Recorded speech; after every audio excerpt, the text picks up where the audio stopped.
in leadership of key government institutions. According to Moody's, this action has raised questions regarding: 1, progress on reforms previously identified as essential to sustain South Africa's fiscal and economic strength and the effectiveness of South Africa's policy-making institutions, as well as the more immediate implications for growth and public debt, given the potentially negative impact on fragile domestic and external investor confidence. While the executive leadership of the finance portfolio has changed, government's overall policy orientation remains the same. As I indicated during the press conference on Saturday, the 1st of April 2017, government has been and will remain committed to a measured fiscal consolidation that stabilizes the rise in public debt, quote unquote. I would like to reassure you that the fiscal trajectory our country has been pursuing, which I have been party to as a member of the National Executive, will continue. Our fiscal objectives remain unchanged, as set out in the 2017 MTEF. We are committed vigorously to pursuing economic growth in an inclusive way. While we recognize and will address the concerns raised by the agencies, the following credit rating strengths, which they also have acknowledged, should give all of us confidence. 1, the Constitution and the Public Finance Management Act entrench a robust, centralized, accountable framework for fiscal management. 2, we have a stable monetary policy framework. 3, the floating exchange rate regime continues to provide the economy with buffers against external shocks, while at the same time limiting the risk of excessive domestic exposure to foreign currency liabilities. 4th, government has low foreign currency denominated debt with long maturities, accounting for around 10% of total government debt and only 4% of GDP, which is much lower than most of its peers. The domestic bond market is deep and liquid, reducing debt refinancing risks. Loans and guarantees by subnational government are limited and subject to national legislation. Provinces are almost entirely funded through transfers from national government. Borrowing by local governments is capped and limited to major metros with significant revenue-raising powers. 5th, the fiscal framework is underpinned by credible macro-fiscal forecasts. We have an efficient tax collection capability. Despite new spending pressures, government has maintained the expenditure ceiling. 6th, the National Treasury's long-term model suggests that existing core social spending priorities, such as education, health, and social grants, are sustainable over the coming decade. In addition, the government employee pension fund is well funded. 7th, South Africa's exports are increasing, particularly to Asia and Europe. Increasing foreign investments by South African companies are resulting in higher dividends from their offshore investments. Therefore, the deficit on the current account of the balance of payments improved from 5.3% of GDP in the first quarter of 2016 to 3.1% of GDP in the second quarter of 2016. 8th, the banking system is strong and well regulated, with capital adequacy ratios well above the minimum regulatory capital requirement of 15%. And 9th, we've resolved the energy challenge in the short term and now have sufficient electricity supply for current demand. Going forward, we will be devoting significant energy to engaging with business leaders, organized labor, investments, rating agencies, and other opinion makers domestically and internationally to highlight the positives of our economy and growth prospects. Furthermore, we will act with urgency to accelerate inclusive growth and development so that we can reverse the triple challenges of poverty, unemployment, and inequality. Ultimately, what these credit rating reviews highlight is that we need to reignite our nation's growth engine. Growth is a prerequisite for us to address all of our economic challenges. I will be working with my counterparts in the economic cluster to ensure policy coordination and alignment between economic, industrial, and competition policy. We must also continue to work together to stabilize the governance, and financial sustainability of our state-owned enterprises. In conclusion, we acknowledge that yesterday's announcement was a setback. Despite our current challenges, now is not a time for despondency. We have many strengths that we can leverage to grow our economy inclusively. We will act decisively as government in collaboration with all economic and social partners. I thank you. Thank you, Minister. Now is the time for you guys to ask questions, so I'll dive right into it. You know the drill. If I point at you, just tell me which media I ask you for on the name, so I'll start with the front row with Wally. You can use the mic if you're worried that it won't hear you. You have just voted for me. You press the thing that has got... Good afternoon, Minister. Warren Thompson from MoneyWeb. We just wanted a bit more clarity. You gave the press briefing on Saturday and you told us at that point already that you had spoken to the ratings agencies. You also told us in that press briefing the same things you've reiterated now, that we're going to stick to the fiscal path we've laid out already.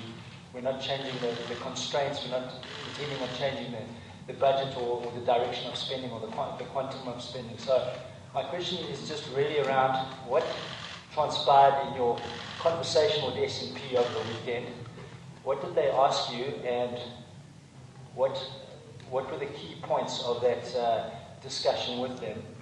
And secondly, just relating to that question is, we understand that S&P do give sovereign governments 48 hours notice before they give a downgrade like we've experienced yesterday. Did they give that? Did they give any indication that this was coming? And if that was the case, why did you not take us into your confidence over the weekend around that? Thank you. Sure. Pauline? Thank you, Mr. Minister, I want to ask you to give us 5 points that will define your understanding on what you now say is an inclusive economic growth. I noticed that not once you've now said or named or defined a radical economic transformation, where in the first 2 phrases you were very certain that it will be a radical economic transformation. What do you mean now with inclusive economic growth? And can you just define to us what you mean when you say both? And have you abandoned the radical economic transformation now with the junk status? Pauline, is there any reason for 5 points, or is this the number? What happens from there? So we agree with you, what are the steps to be taken? And then also we're looking at the motion of no confidence by the opposition parties, and we're waiting to hear what happens. Understanding that it's been 4 or 5 days since your appointment, why was there such a delay before you sat down and met with the previous minister? What was discussed, and why is he not with us now? Guys, do you want the panel to take those questions and we'll come back for another round? We'll come back just now. So I'll hand over to you. Thank you very much for the questions. If you'll remember that when I spoke on Saturday, I indicated that I had spoken to Moody's and Fitch.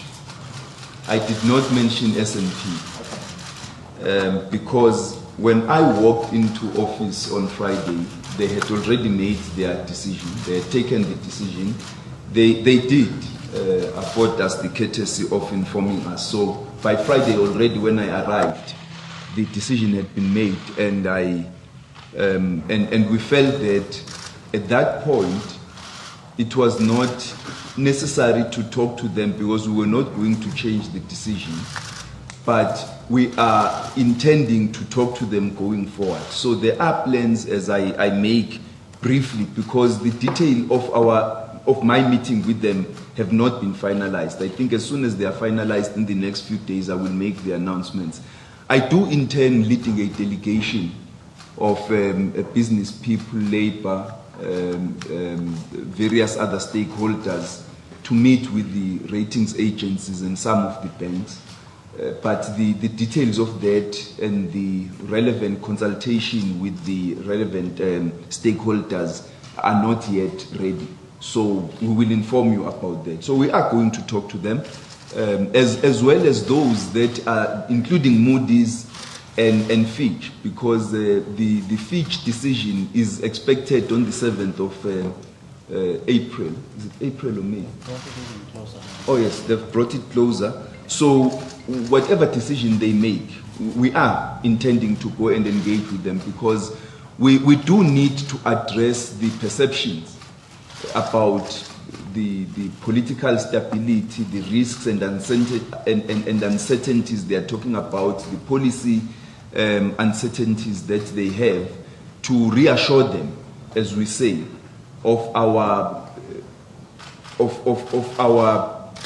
decision. I don't want to call it a decision, of our intention to stay the course, because there's not been a change in governments. There's been a change in the political executive in the department. I have had consultation with my predecessors. Our discussions covered a whole range of issues, but were not concluded. And we are going to meet again to continue with the conversation with them on all the matters that they need to hand over to us. The officials themselves, led by the DG, are also going to give us a briefing. And so the reason I did not take you into my confidence with regard to the SNP decision is because they had also taken me into their confidence.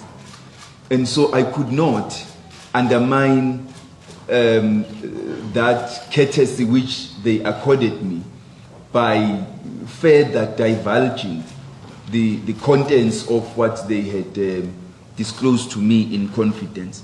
And I think it's just a matter of principle and integrity, that when somebody does that, because if we divulge their decision and by accident they leaked, then we would have found ourselves in an adverse situation in terms of which they would not in the future take us into their confidence. So I hope you understand that. It may not be the best outcome, but it's something that I think works.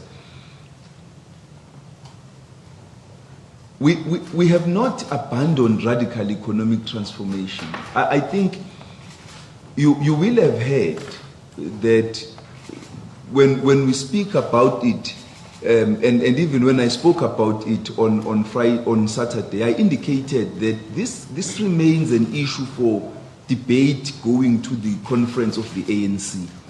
So there isn't 5 pillars or 10 pillars of what constitutes radical economic transformation. What I indicated on Saturday, was that whether you call it radical or accelerated, ultimately it's about inclusive growth.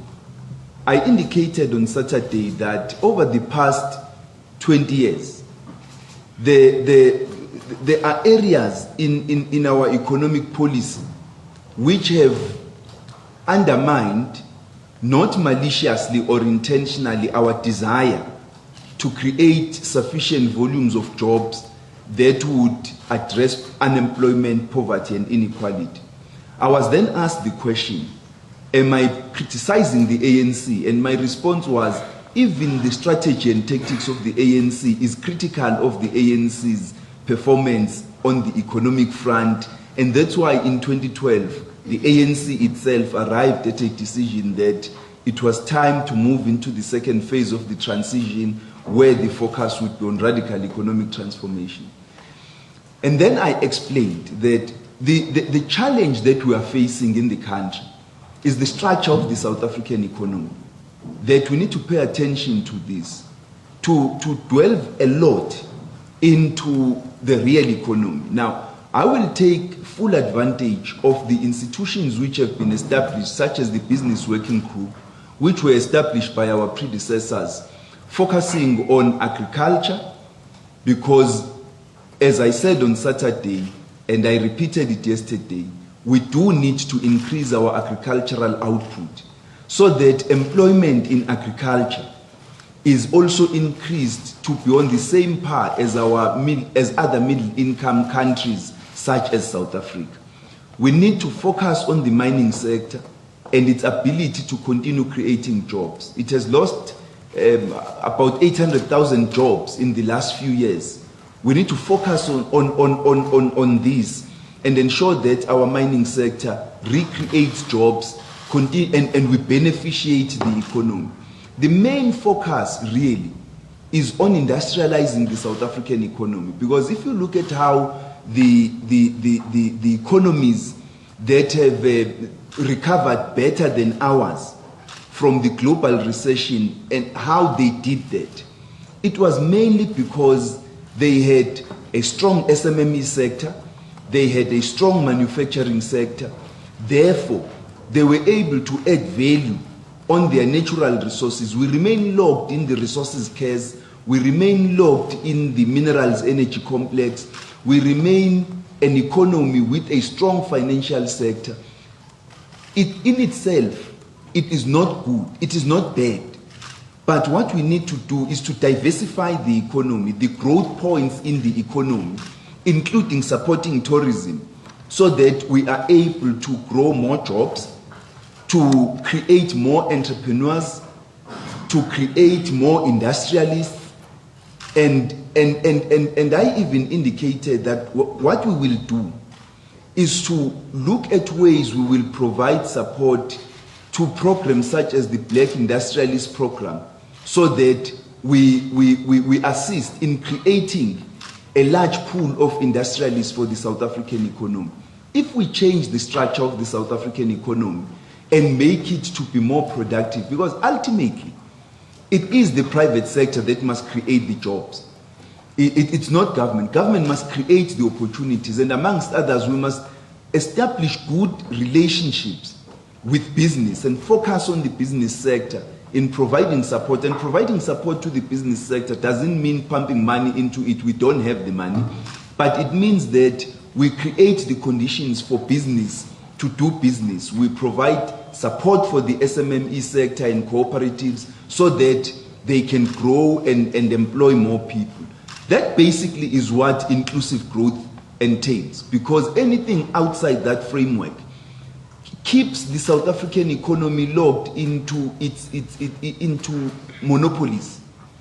It remains concentrated in a few hands, and the challenge for us is to create as many opportunities so that we can draw in more investors into the country, both domestic and foreign.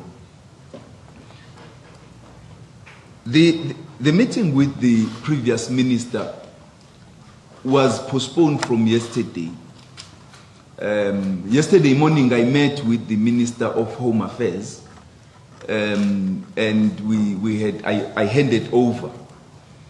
I could have met her on Friday, but she had not been sworn in. I could have met her on Saturday, but I had to talk to you guys. I could have met her on Sunday, but both of us had other things to do. We could have met with Minister Gordon on Friday, but in our telephone conversations, we set an appointment for Monday. The reason for Friday why we couldn't meet was because he was busy with preparing for his exit, packing up his stuff, just a logistical reason. I was also busy with moving from Home Affairs to here, meeting the DG, getting immediate updates, talking to the ratings agencies, because the issues that we needed to discuss with them were urgent. And we both had difficulties yesterday morning. I'm just being a whole lot more transparent on administrative issues here. the issue of when the meeting was and why it didn't take place earlier than today was absolutely an administrative issue. I think ultimately the meeting has taken place. We've agreed to continue meeting. Just as I made a commitment to the new Minister of Home Affairs that if she needs any additional help from me, I will provide that help. Minister Gordon and Deputy Minister Jonas have also offered us their full assistance and cooperation in terms of the work that we have to do here. Yes.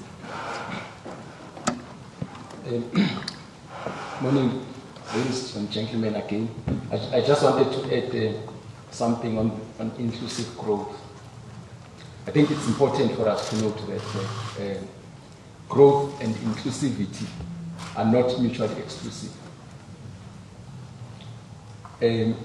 One fact which we can't deny is that South Africa is amongst the most unequal societies in the world, with a Gini coefficient of around 0.6%.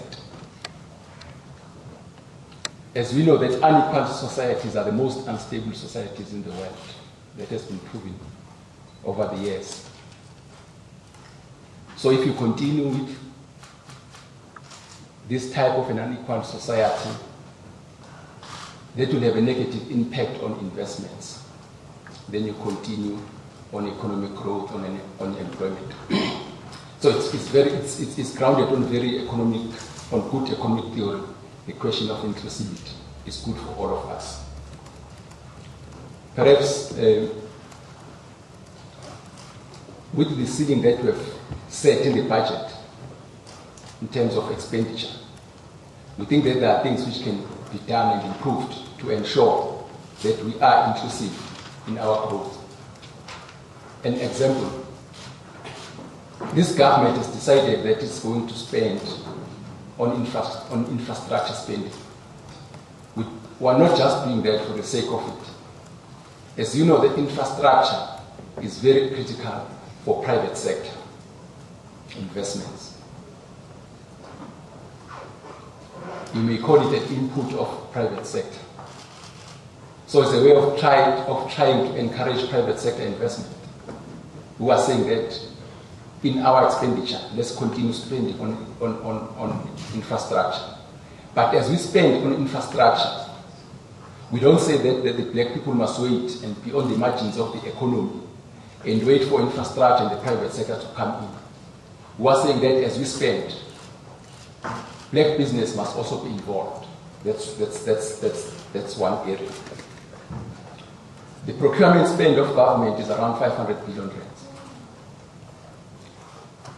We are saying we need to be deliberate. In that money, we are not creating any more money. In the money that is there, that the participation of black people is enhanced and is monitored. National Treasury has come up with regulations which tries to talk into that. Increasing limits. You know that we spent about 30% set aside for big companies. That talks into inclusivity. So, within the framework that has been set, within the budget that has been set, we are saying there are things that can be done. Another example, which I think it's a low-hanging fruit, which has not been done, which black business, small business always bemoaned, is the fact that it takes too long for them to be paid. Although we have said on many occasions that can they be paid within 30 days. I don't need to tell you that cash flow is critical for small businesses. We find a situation where they continue being delayed 60 days. In fact, I always say that you will find that government in some instances and SOCs in some instances use small black business as their cash flow management. Big companies, if you don't pay them, they take you to court. Small business, they don't have money to take you to court. So it's very easy for you to hold on to the money as your cash flow management. So I just thought, I must say that within the current fiscal framework, there are things that we must do. And these are things that we would like to engage with the officials in the department and with our other colleagues in other departments and with SOCs. Thank you.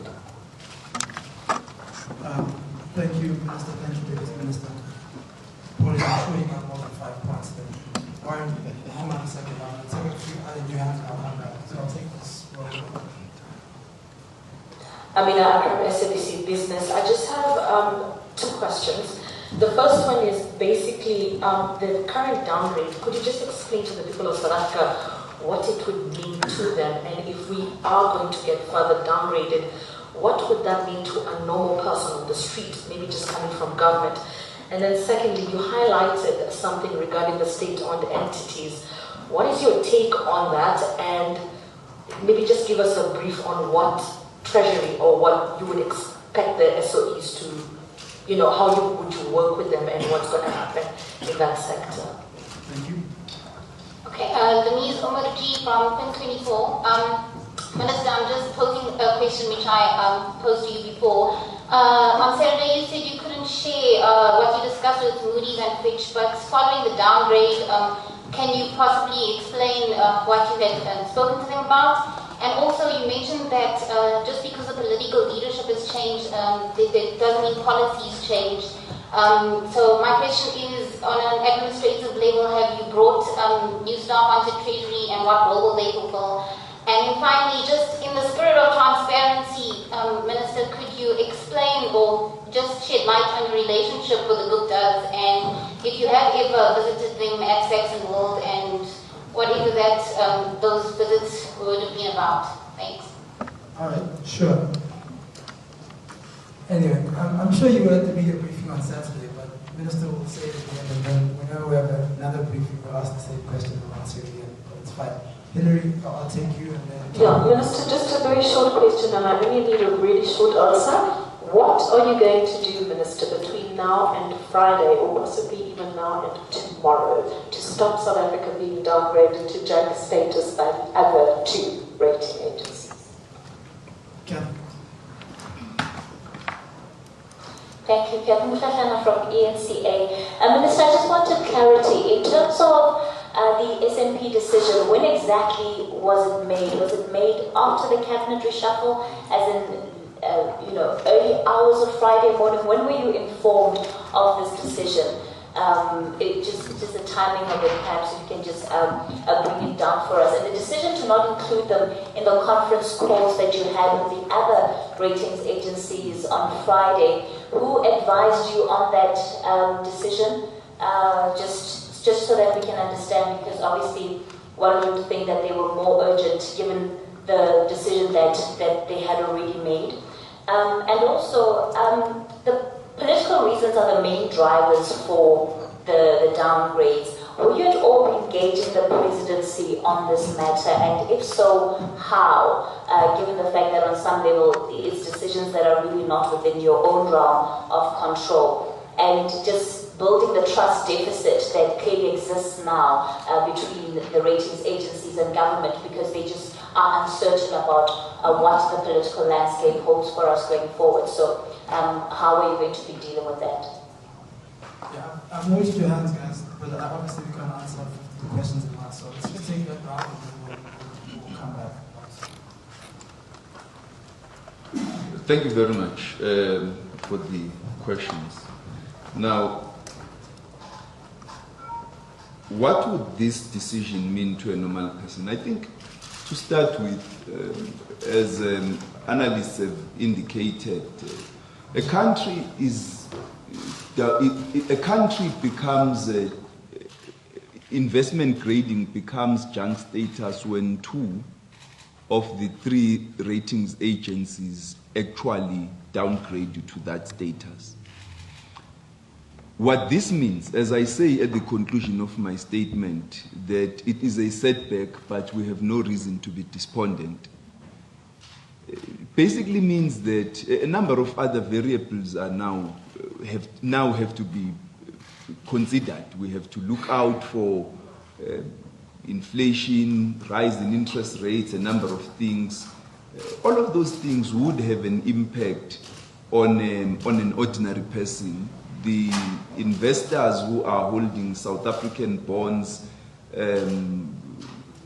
are impacted or will be impacted by some of these decisions. It would have a whole range of effects, but the country has no reason to be despondent. We have retained our investment grading in rand-denominated bonds. We have retained the other two ratings agencies have not adversely rated us. Moody's has put us on review.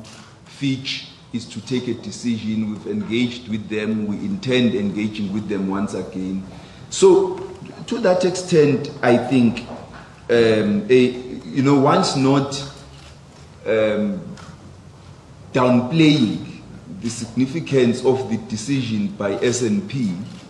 One also wants to say we need to be to retain our confidence levels. The South African economy is strong. Our institutions are strong. And really the macroeconomic fundamentals are also strong. The concerns are about political risks, policy uncertainties. Those are going to be managed. It's not easy. I'm not saying it's easy to get out of a rating downgrade, but I think that we can manage the political and policy risks which have been highlighted by by S&P and which have also been highlighted by Moody's. I remain confident. We are going to engage with them. I think there is sufficient goodwill around the country for us to be able to engage with these different institutions. What do we need to do with regard to state-owned companies? I think I just have to repeat what I have said. The corporate governance in our state-owned companies is a matter of top priority. Their debt ratio, their contingent liabilities, the strength of their balance sheet is a matter of top priority. We need to talk to that. Obviously, the issues of corporate governance, the strength of the balance sheet are usually related one to the other. But in addition to that, the ability of these state-owned companies on the strength of their balance sheet to support the developmental objectives which have been set for them as a mandate by the shareholder. So yes, we are to be briefed by the department on some of the SOEs that are a concern for the department. Former Minister Gordon has also highlighted from their own experience some of those SOEs, and so we are going to engage with relevant shareholder ministers in order to try and address the concerns that the department has, that the Treasury has, and uplift the performance of these state-owned companies financially, but also in relation to their developmental objectives. We have repeatedly indicated that there is no dichotomy between the financial, the commercial mandate of SOEs as well as their developmental mandate. Because ultimately, government establishes a state-owned company to address market failure, but to also be able to generate revenue through that SOE, to reinvest in the further development of infrastructure, creation of jobs, development of skills, and address a number of other challenges that the national fiscus on its own is not going to be able to address. So we would want to see our SOEs being financially stable, having strong balance sheet. Therefore, we will support very strongly the SOE reforms that are being undertaken in government at the present moment. It is our wish that they should be accelerated, so that we address the concerns that are there among investors. Because many of these SOEs, for them to be able to reinvest in the infrastructure, rollout, they need to raise capital in the bond and financial markets, both domestic and international. And we need to be able to demonstrate to foreign investors and funders that we will be able to pay back those investments, to pay back that funding which is loaned to our SOEs. And there is therefore a very strong correlation between the ability of the SOEs to raise money, to raise capital for investment in infrastructure, and their investments in infrastructure rollout. And in that entire equation, government plays a critical role, because if we continue increasing government guarantees, it raises a challenge of its own. Government guarantees themselves are reaching their limit in terms of our ability to keep on issuing the guarantees. So there is an urgency to address issues of corporate governance, financial stability of our SOEs, and as well as their developmental mandates. And that pertains particularly to infrastructure-related SOEs, but to all other SOEs, generally speaking. What we discussed with Moody's and Fitch, I still wish to not to comment about it. It's necessary that we should respect the partners that we interact with. In general terms, these were issues related to our appointment, the performance of the economy, policy issues, and the changes which have taken place in the executive. But I think that is general enough without me getting into the detail. Have we brought new staff into Treasury? Staff have no impact. Staff in the ministry have no impact on the policy of the department. Absolutely no relationship between the two. It's not as if we're bringing in a new DG, we're walking in with new DDGs that we've brought from Home Affairs. The mandates are not the same. The skills levels are not the same. You may be very capable and efficient to be a DDG at Home Affairs, but it's a different environment at National Treasury. So you don't take those decisions. And there is clearly governance in terms of recruitment and appointment of staff in the departments. And the appointment of ministerial staff is guided by the ministerial handbook. And so to that extent, there is sufficient leeway for us. The staff of the ministry would include your PA, and surely my executive assistant isn't going to be calling the DG to discuss fiscal management. I mean, we could talk about it. She can, I mean, but she's not going to be imposing such decisions on the DG. And special advisors are also not going to be doing that. There is also guidance clearly stipulated as to the role and functions of ministerial staff in relation to the department. Ultimately, the person who is the policy head of the department is the minister. It's me. And so worry about me rather than my parliamentary liaison officer. He's not of concern.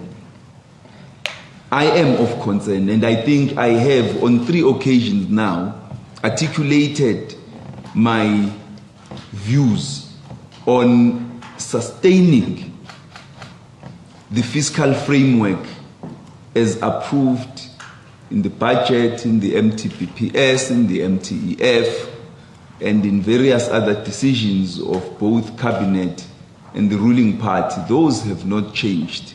And I am the one who politically represents those.